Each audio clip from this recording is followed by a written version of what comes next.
Sometimes I go on Rightmove, not to buy a house, even though I've recently done it, so expect a few videos about that soon on this channel, but because I'm looking for floor plans that need help. And occasionally I find one that needs urgent remedy. Look at this. At first glance, it seems fine, right? 2 bedrooms flat, decent size. But the moment you actually read the plan, things start to fall apart. So today I'm setting myself a new challenge. Can I redesign this horrible floor plan in a bunch of minutes? Let's see if it can actually become somewhere you'd want to live.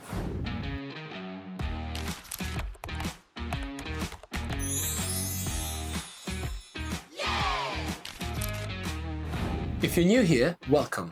My name is Lorenzo Centioni and I'm an Italian architect based in London and the founder of Centioni Architects. On this channel, I look at real homes and real floor plans and show you how better design decisions can completely transform the space you live in. This plan is a perfect candidate because the bones are actually quite good if you look at it, but you know what, the layout, clearly not.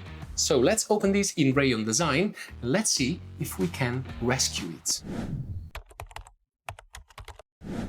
Okay, so this is the original plan, so my first thoughts were to basically redesign it in Rayon Design, so here we go. I added some furniture just to make it a bit clear.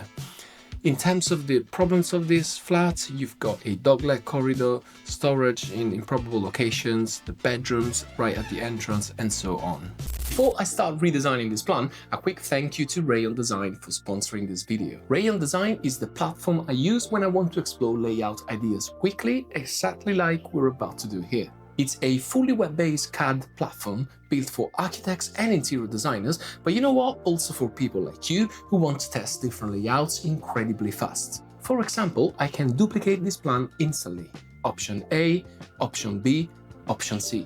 Then I can move walls, change openings, test different furniture arrangements, and compare the layouts side by side. Rayon also includes a library of thousands of high-quality CAD blocks. So kitchens, beds, wardrobes, and joinery can be added very quickly while you're designing. And because everything is cloud-based, you can go from sketching a plan to producing proper architectural drawings, schedules, and presentations in the same platform. Which means Rayon Design is not just a tool. It's really a way of thinking through design problems clearly. If you want to experiment with your own home layout, why don't you try Rayon Design for free? I'll leave all the links in the description below, so go and check it out. Thanks again, Rayon Design, for sponsoring this video. Let's see if we can fix these apartments. So when I first looked at this apartment layout, one thing immediately jumped out at me. The moment you open the front door, you're basically standing in the most private part of the home, the bedrooms. And that, in my opinion, is one of the most uncomfortable ways to enter an apartment. Do you agree with me on this one? Think about it. The bedroom is where you sleep, where you relax, where you keep your personal things. It's the most private space in the entire home. Yet in this layout, the first thing you see when you walk in is that sort of dog-leg corridor, and then what it is actually is a bedroom corridor. So my very first idea was actually very simple. I asked myself, what if we flipped the logic of the apartment? So instead of entering into the private zone, you enter into the social zone. That's why here in this tent, as you can see, I'm trying to basically place the kitchen to the southern part of the plan. In most homes that feel comfortable and welcoming, the living area acts as a sort of a buffer between the outside world and the private areas of the home. You come in, you arrive in the living room, and only after that you do move towards the bedrooms. So, I said, the first big move in this redesign was to swap the position of the living room and the bedrooms. In the existing layout, the bedrooms occupied the part of the apartment that actually had the nicest light and the most natural connection with the main facade. Meanwhile, the living space was pushed deeper into the plan and kind of felt a bit disconnected. By flipping these two zones, something interesting happens. Now, when you open the front door, you are immediately inside the shorter corridor, as you can see there. I did place a very long bookshelf so that you could potentially just leave your keys in there, put your favorite books or whatever really.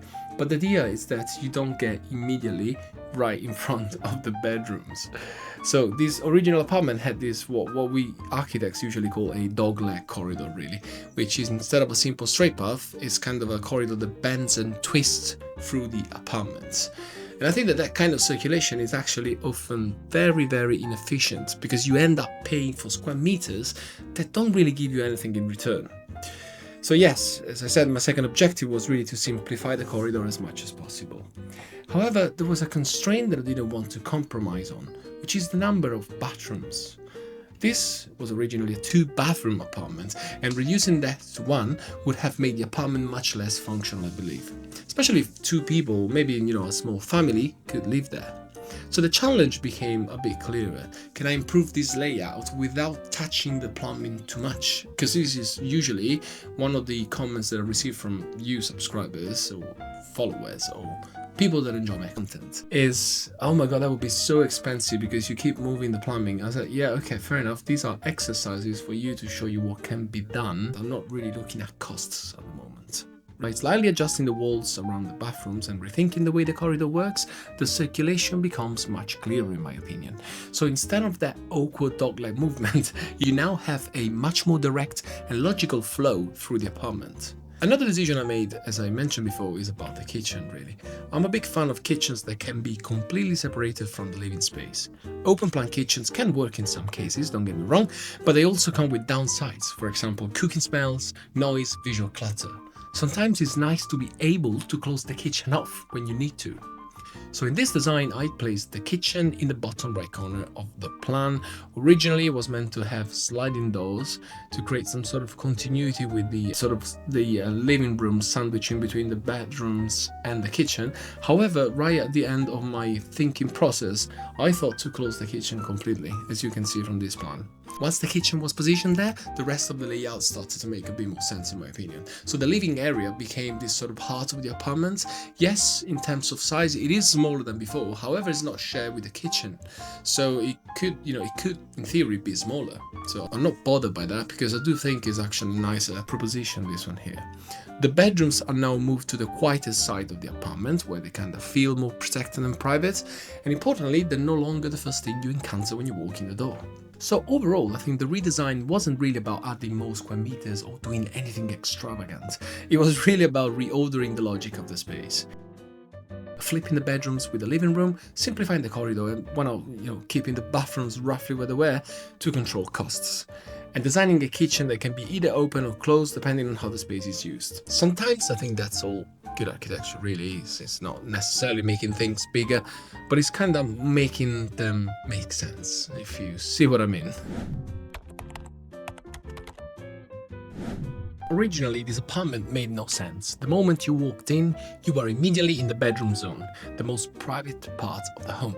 And to reach the living room, you had to navigate this awkward dog-leg corridor that wasted a lot of space. So I flipped the logic of the entire plan. Now you enter directly into the living area, the corridor becomes simpler, the 2 bathrooms stay roughly where they were to control costs, and the bedrooms move to the quieter side of the apartment. Same space, completely different experience. Thank you for watching the video. So please let me know in the comment section below, is there anything that you would have done differently? We all have different opinions about layouts. We come from different backgrounds and experiences, and obviously I can't really make something that works perfect for all of you. So I would be really keen to know what you think about it and literally how you would do things differently. As always, if you like this video, don't forget to hit like, subscribe, and turn on the notification bell. You might also have one of those buttons below that says hype. So I don't really know what that does to me and my channel. To me, nothing obviously, but to the channel. So click it. I post weekly design videos, so stay tuned until the next one. Ciao.